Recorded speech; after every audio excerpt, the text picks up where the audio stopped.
Une vidéo courte, une vidéo facile.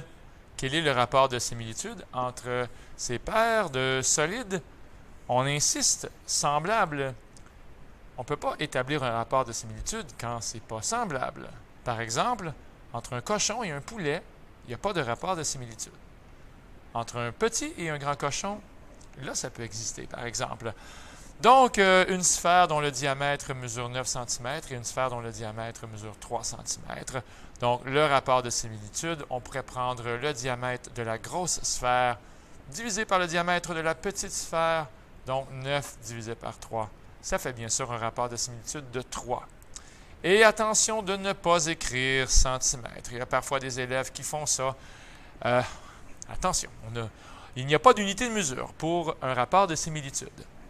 Donc, je rappelle que K, c'est comme K exposant 1.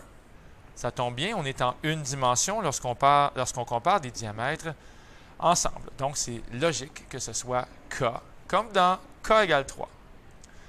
On va aussi comparer des segments. Donc, on est en une dimension. On va comparer le rayon avec le rayon. Faites attention.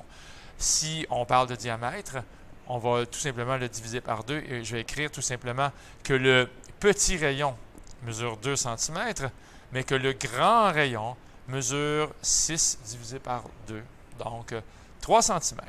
Alors, le rapport de similitude va tout simplement être, j'aime mieux diviser un grand nombre par un petit nombre que le contraire. Ça fait 3 sur 2, ou si vous préférez, 1,5. C'est le rapport de similitude. On vient de comparer les mesures pour les rayons. Encore une fois, une question facile. Quel est le rapport des aires? Bien, clairement, on va avoir le rapport de similitude 3 sur 2. Donc, le rapport des aires, ça va être 3 sur 2 à la 2, ce qui va faire 9 quarts. Évidemment, on a pris le 3 et le 2 que j'ai encerclé. Et le rapport des aires, bien, ça veut dire si on voulait colorer les sphères, donc les peinturer, bien, à ce moment-là, ça prendrait 2,25 fois plus de peinture pour colorer, ou pour peinturer, en fait, la grosse sphère. Donc, K2, le rapport des aires. Et finalement, le rapport des volumes est de 8 sur 125. Ça, c'est K3. Le rapport des volumes est de 8 sur 125.